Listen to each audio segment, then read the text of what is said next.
নজর রাখবো অন্যান্য খবরের দিকে। আলিপুরদুয়ারে ভুয়ো ভোটার খুঁজতে অভিযান বিধায়ক ও সাংসদদের।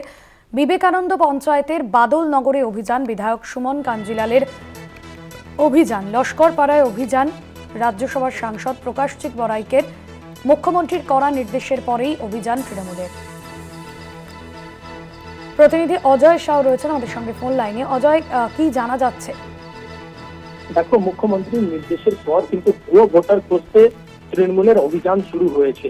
এবার দেখা গেল তৃণমূলের যে আলিপুরদুয়ারের বিধায়ক রয়েছেন সুমন কাঞ্জিলাল ও রাজ্যসভার সাংসদ রয়েছেন প্রকাশজিৎ বড়াইক, তিনিও কিন্তু এই অভিযানে নেমেছেন।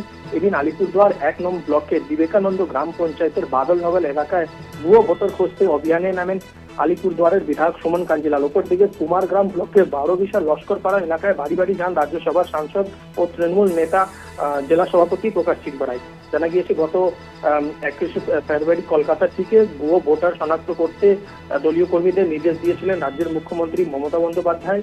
তারপরে কিন্তু নেতা কর্মীদেরকে যে ভুয়ো ভোটার রয়েছে তার শনাক্ত করে তালিকা শুদ্ধিকরণের নির্দেশ দিয়েছিলেন।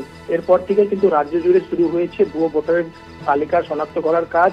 এদিন আলিপুরদুয়ার জেলার বিভিন্ন এলাকায় এই অভিযান শুরু হয়েছে। রাজ্যসভার সাংসদ উপস্থিত রয়েছেন, বিধায়ক উপস্থিত রয়েছেন, তৃণমূলের অন্য জেলা স্তরের নেতৃত্ব রয়েছেন। আর তারা বিভিন্ন এলাকায় গিয়ে বাড়ি বাড়ি গিয়ে জনগণের বাড়ি বাড়ি গিয়ে ভুয়ো ভোটার শনাক্ত করছেন। ধন্যবাদ।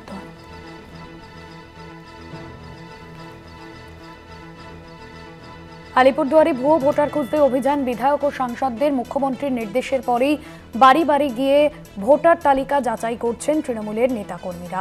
বিবেকানন্দ পঞ্চায়েতের বাদলনগরে লস্করপাড়ায় অভিযান রাজ্যসভার সাংসদ প্রকাশজিৎ বড়াইকের।